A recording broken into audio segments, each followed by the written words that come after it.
क्रूस की कहानी, प्रेम, त्याग और उद्धार की अमर गाथा।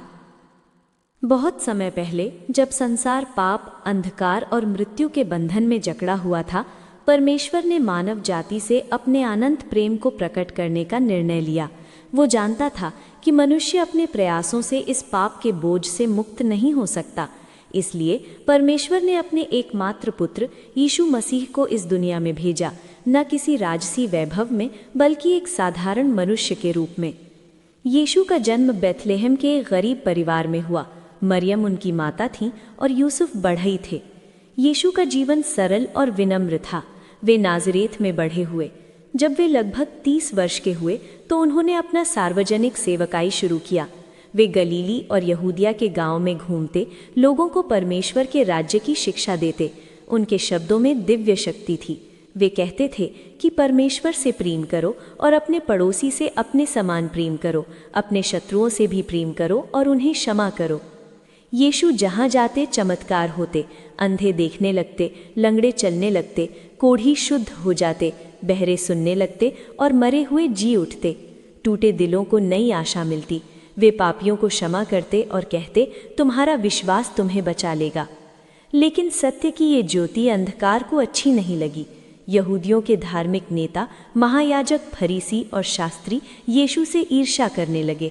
उन्हें डर था कि लोग यीशु के पीछे चलेंगे और उनका प्रभाव कम हो जाएगा। उन्होंने यीशु को ईश्वर निंदा का आरोप लगाया। एक रात यीशु अपने शिष्यों के साथ अंतिम भोज कर रहे थे। ये पसहा का पर्व था।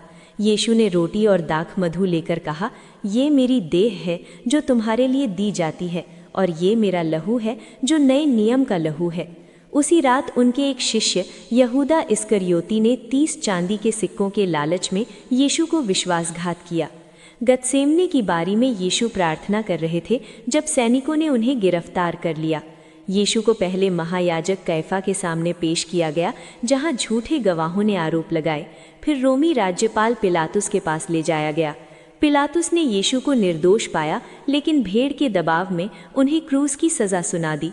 भीड़ चिल्ला रही थी, इसे क्रूस पर चढ़ाओ, इसे क्रूस पर चढ़ाओ।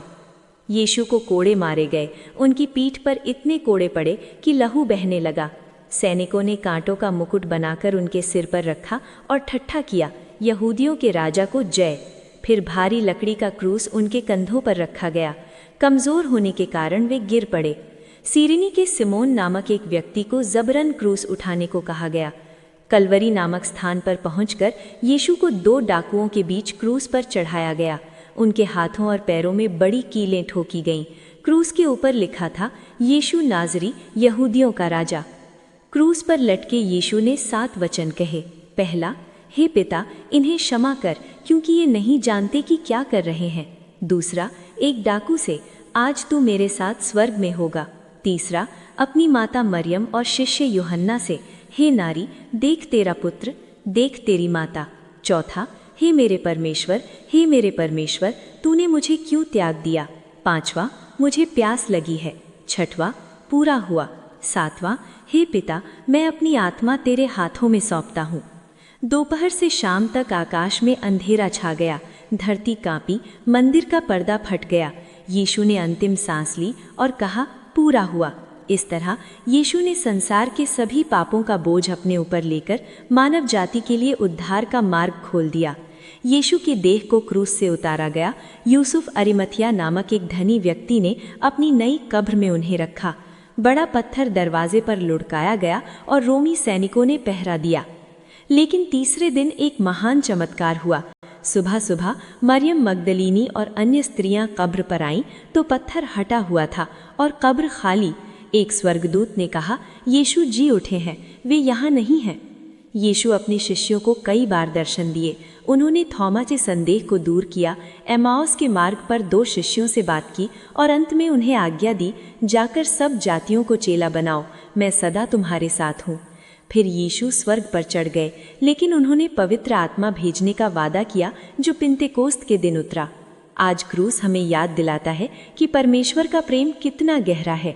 यीशु की मृत्यु और पुनरुत्थान से हमें पापों की क्षमा, नया जीवन और अनंत आशा मिली है। दुख के बाद विजय, त्याग के बाद महिमा और मृत्यु के बाद जीवन। क्रूस केवल लकड़ी का एक टुकड़ा नहीं, बल्कि परमेश्वर के अनंत प्रेम, असीम त्याग और पूर्ण उद्धार का प्रतीक है। यीशु जी उठे हैं, हालेलुया। यदि ये कहानी आपके हृदय को छू गई हो, लाइक करें, सब्सक्राइब करें, कमेंट में लिखें, प्रभु यीशु हम पर दया करें, और इस संदेश को दूसरों तक पहुंचाएं, ताकि प्रेम और विश्वास की रोशनी हर दिल तक पहुंचे। प्रभु यीशु की शांति और आशीष सदा आपके साथ रहे। नमस्कार।